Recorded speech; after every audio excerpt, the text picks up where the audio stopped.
What if I told you that the moon we see every night wasn't always alone? Billions of years ago, Earth once had two moons, one big and one small. But one day, these two celestial neighbors collided. The smaller one disappeared forever, merging with the larger, creating the moon we see today. In the chaos of the early solar system, Earth was struck by a massive object, about the size of Mars. Scientists call it Theia. That collision threw molten rock into space, and from that fiery debris, two moons were born. For millions of years, both moons orbited Earth, one closer, one farther away. The two moons weren't the same size. The larger one, our current moon. The smaller one, barely 1,000 kilometers wide, danced gracefully around Earth. But gravity had other plans. Over time, the smaller moon's orbit began to decay, inching closer with each passing era.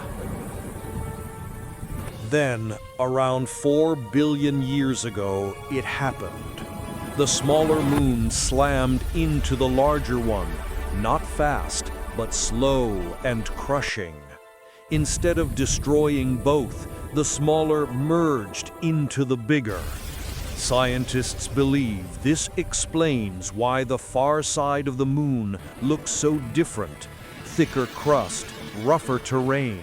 It's the scar of that ancient impact. NASA's lunar missions found that the moon's far side is thicker, made of older, denser rock. Computer models show that this could only happen if two moons once collided. So while we see only one moon now, it may carry the body of its ancient twin beneath its surface. Every time we look up at the moon, we're not just seeing a lifeless rock.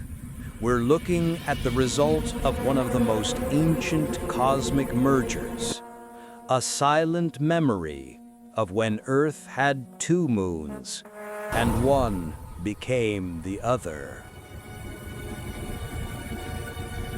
Our universe hides endless stories waiting to be told. Subscribe and follow High Info for more cosmic mysteries that will blow your mind.